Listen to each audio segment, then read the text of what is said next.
Assalamualaikum warahmatullahi wabarakatuh. Perkenalkan kami dari kelompok 5 dengan mata kuliah Pajak Internasional.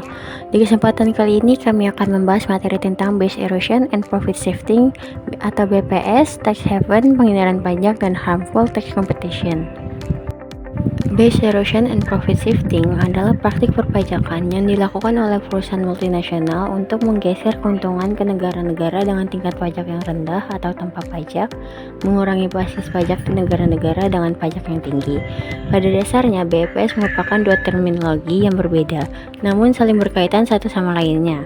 Base erosion mengacu pada penggerusan basis pajak yang berpengaruh secara negatif terhadap penerimaan pajak domestik, kedaulatan serta mencederai prinsip keadilan pajak. Sementara itu, salah satu cara untuk menggerus basis pajak adalah melalui pengalihan laba. Profit shifting itu sendiri tidak dapat dilepaskan dari negara-negara yang disebut tax haven, yang tidak mengenakan pajak atau mengenakan pajak dengan rendah, tidak mempunyai transparansi atau pertukaran informasi perpajakan seperti yang dijelaskan dalam laporan OECD Harmful Tax Competition.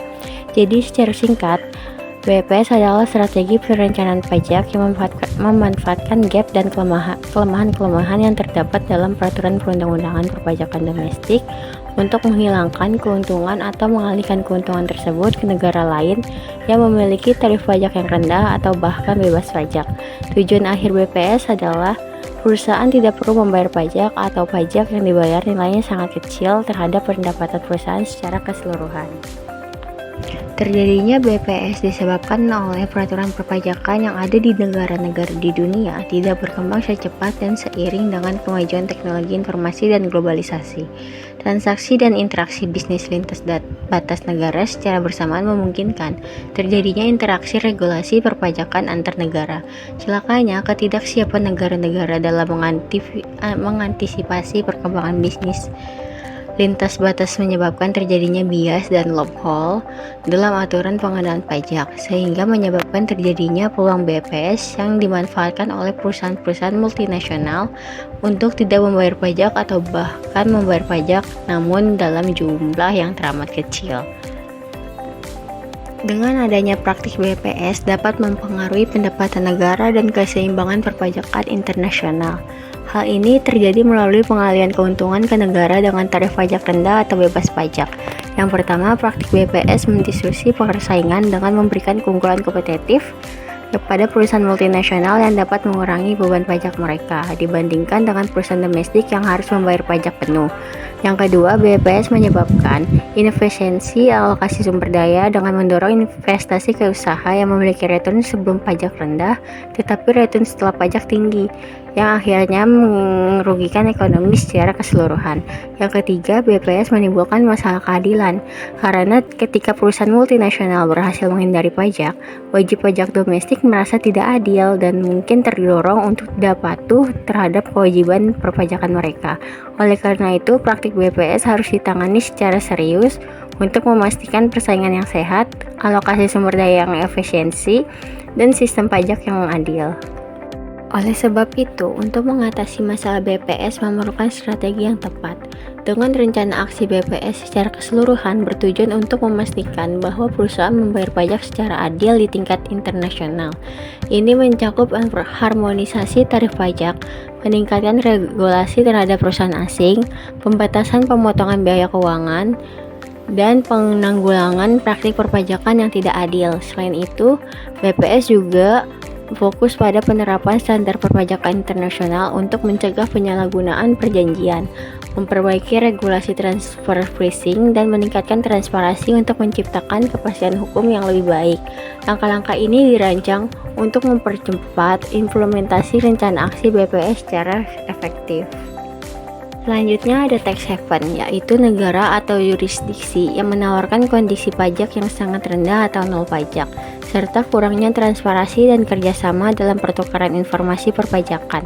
Karakteristik utama tax haven meliputi tarif pajak yang rendah atau nol, rahasia bank yang ketat, dan kebijakan yang menguntungkan untuk menarik investasi dari luar negeri.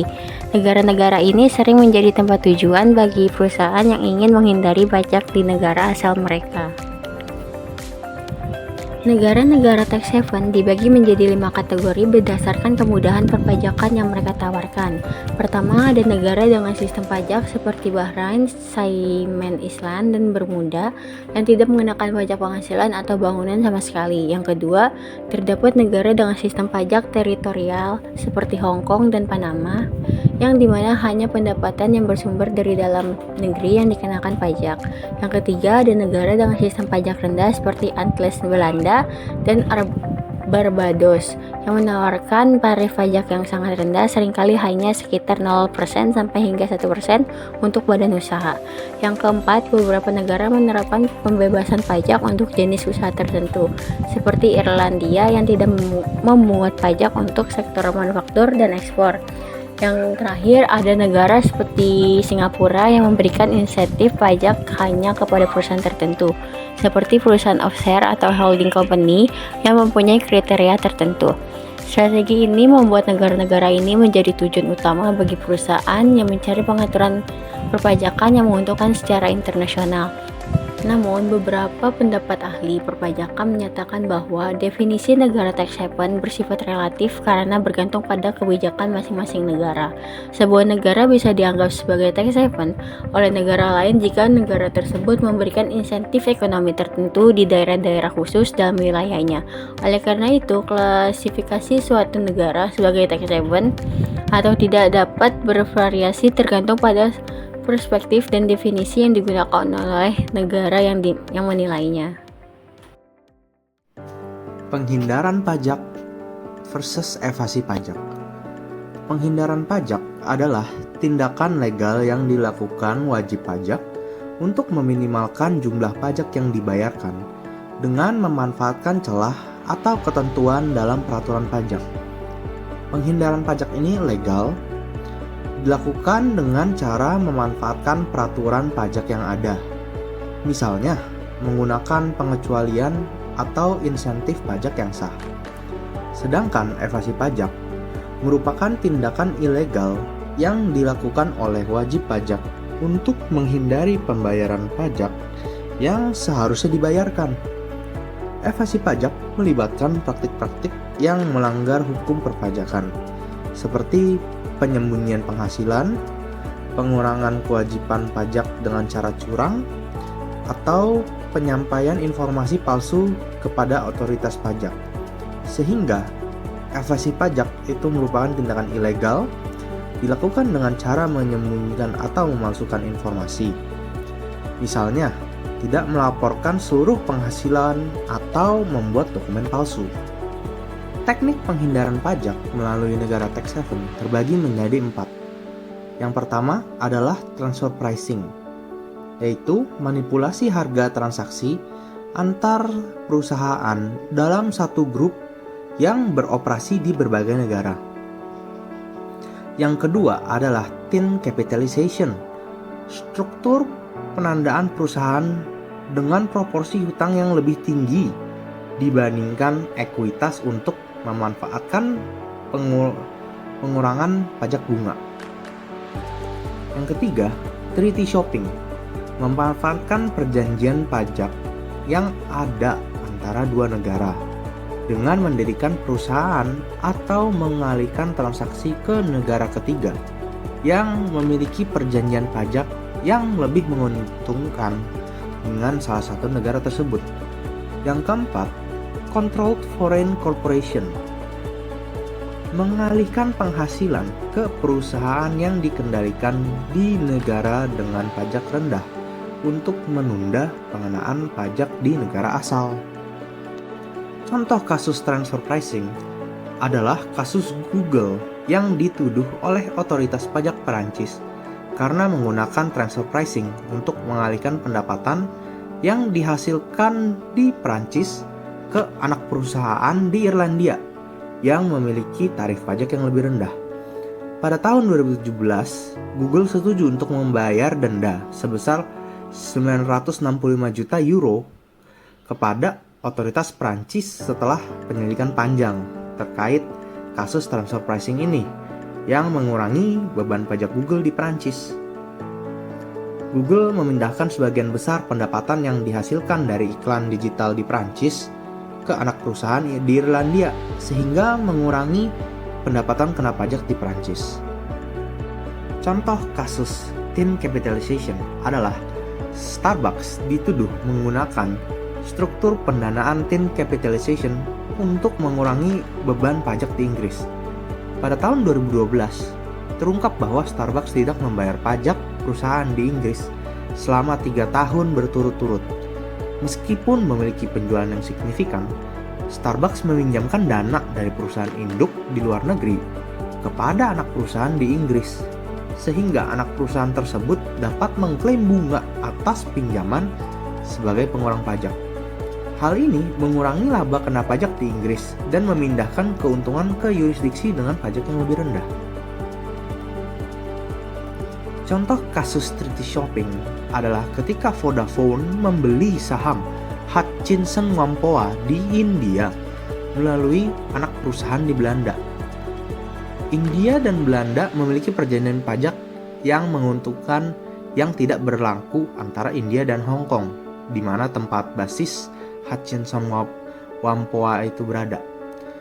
Pembelian saham dilakukan melalui anak perusahaan di Belanda untuk memanfaatkan tarif pajak yang lebih rendah atau bebas pajak dari capital gains. Kasus ini berakhir di Mahkamah Agung India yang memutuskan bahwa penjualan tersebut tidak dikenai pajak di India. Contoh kasus controlled foreign corporation adalah Apple menggunakan CFC di Irlandia untuk menunda dan mengurangi beban pajak yang dibayarkan di Amerika Serikat.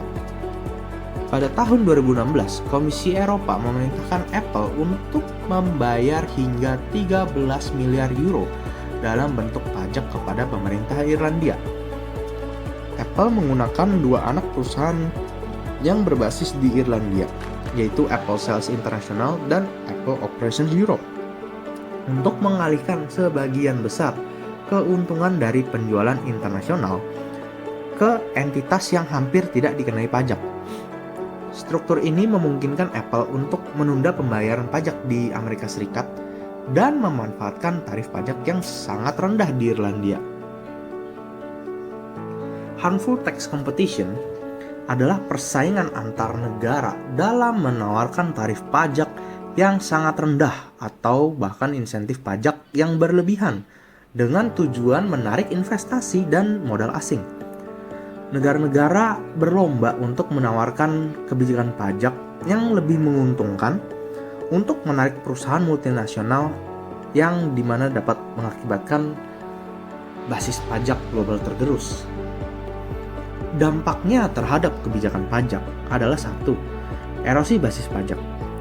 Perusahaan multinasional akan memindahkan laba ke negara dengan pajak rendah yang kemudian mengurangi pendapatan pajak di negara asal. Yang kedua adalah ketidakstabilan fiskal. Pendapatan pajak yang berkurang memaksa negara untuk menyesuaikan kebijakan fiskal, seringkali dengan mengurangi pengeluaran publik atau meningkatkan hutang. Yang ketiga adalah distorsi ekonomi. Keputusan bisnis yang didasarkan pada keuntungan pajak, bukan pertimbangan ekonomi yang optimal, menyebabkan alokasi sumber daya yang tidak efisien. Lalu, inisiatif dan solusi untuk mengatasi masalah pajak global itu terbagi menjadi 2, yaitu pertama, proyek BEPS, Base Erosion and Profit Shifting. Proyek ini mengatasi strategi penghindaran pajak yang akan menggerus basis pajak dan mengalihkan keuntungan ke yurisdiksi pajak rendah. Proyek ini merupakan inisiatif global yang dipimpin oleh OECD atau Organization for Economic Cooperation and Development. Lalu yang kedua adalah Inclusive Framework pada BEPS. Jadi hal ini merupakan implementasi standar anti BEPS di lebih dari 135 negara dan yurisdiksi. Adopsi standar minimum BEPS yang mewajibkan negara untuk mengimplementasikan kebijakan transparan dan adil, seperti country by country reporting. Lalu, proyek Inclusive Framework ini merupakan inisiatif global yang dipimpin oleh G20. Praktik-praktik ini menyebabkan persaingan yang tidak adil, alokasi sumber daya yang tidak efisiensi, dan ketidakadilan dalam perpajakan. Teknik penghindaran pajak melalui tax haven seperti transfer phishing dan lainnya memperlihatkan bagaimana perusahaan multinasional dapat memanipulasi aturan perpajakan untuk keuntungan mereka. Kompetisi pajak yang merugikan antara negara-negara menyebabkan erosi basis pajak, ketidakstabilan fiskal, dan distorsi ekonomi. Untuk mengatasi masalah ini, inisiatif global seperti proyek BPS dan Inclusive Framework on BPS telah diterapkan untuk menciptakan sistem perpajakan yang lebih adil dan transparan. Dalam era globalisasi, tantangan perpajakan internasional seperti BPS dan tax haven tersebut memerlukan pendekatan yang integritas dan kolaboratif. Dengan memperkuat kerjasama internasional, memperbaiki regulasi nasional, meningkatkan edukasi publik, maupun menerapkan teknologi, diharapkan sistem perpajakan yang lebih adil dan transparan dapat tercipta. Upaya ini akan membantu memastikan bahwa perusahaan multinasional membayar pajak yang adil, sehingga meningkatkan pendapatan negara dan mendukung pembangunan ekonomi yang berkelanjutan. Sekian dari kelompok kami berharap penjelasan mengenai BPS, tax haven, penghindaran pajak, dan kompetisi pajak yang merugikan dapat memberikan wawasan baru dan meningkatkan pemahaman kita semua tentang pentingnya sistem perpajakan yang adil dan transparan. Semoga materi ini bermanfaat dan menginspirasi upaya lebih lanjut untuk memperbaiki regulasi perpajakan baik di tingkat nasional maupun internasional. Mari kita bersama-sama mendukung terciptanya lingkungan perpajakan yang lebih adil dan berkontribusi pada pembangunan ekonomi yang berkelanjutan. Terima kasih dan sampai jumpa pada kesempatan berikutnya. Salam sejahtera untuk kita semua. Assalamualaikum warahmatullahi wabarakatuh.